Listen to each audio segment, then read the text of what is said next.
खुलुमबाय बेलासिनि रादाबाव नोंथांमोनखौ आंनि बे मुलुगनां बड' निउस चेनेलाव गासैखौबो बरायहरनाय जाबाय।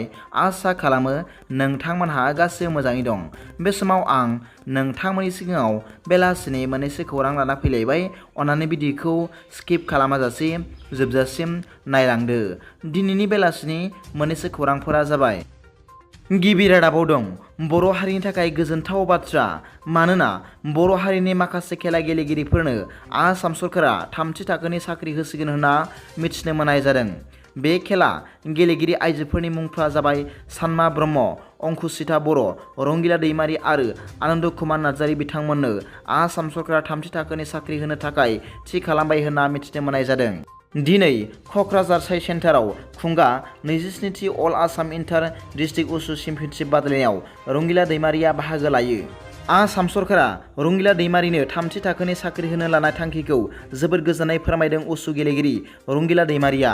मख'नो गोनां बाथ्रा दि रंगिला दैमारि बिथाङा साख्रिनि रादाब फोसावनायखौ गोजोननाय फोरमायदों आरो बिथांजोआ दिनै खौरांगिरिफोरनि सिगाङाव फोरमायनाय बादिब्ला बिथांजोआ साख्रि मोनब्लाबो गेलेनायखौ नागारनाय नङा होनना फोरमायदों। नैथि रादाबाव दं दुखुनांथाव खौरां, थांनाय हरनै गोबां बार अखा हानायनि जाउनाव गय बिफां बायसिनानै जोंख्लि बसुमतारिया जायगायावनो जिउ खहा जादों।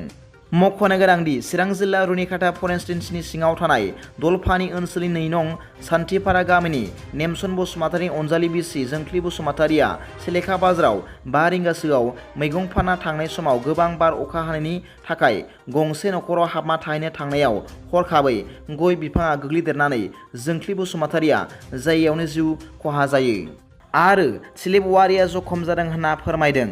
मख'नो गोनांदि बे मिथिंगायारि जाथायजों जाथाय जानाय जायगायाव 14 नं चिरां दुवार ब्लक इउपिपिएलनि आफादगिरि बिरदाव मुसाहारि बिथाङा थांनानै खौरां लाहैयो आरो दुखु फोरमायो खौरांगिरिफोरनि सिगाङाव। बेजों लोगोसे रुनिखाता फरेस्ट रेन्जनि जसमानिक मुसाहारि बिथाङा थांनानै खौरां लाहैयो होनना मिथिनो मोननाय जादों। दिनैनि बेलासिनि मोननैसो खौरांफोरा दा बेखिनिल'मोन। भिडिअखौ मोजां मोनदोंब्ला आंनि बे मुलुगनां बड' निउस चेनेलखौ अन्नानै साबस्क्राइब खालाम आरो बेल आइकनआबो थुनानै ला, जाहाथे आं गोदान निउस आपडेट लानानै फैब्ला नोंथांनियाव सिगांग्रो नटिफिकेसन सौहैयो। गाबोननि फुंबिलिनि रादाबाव नोंथांमोनखौ आंनि बे चेनेलाव गोसो गोथारै बरायहरनाय जाबाय। गोजोन्थों। एसेनोसै। जै बर' हारिनि जै।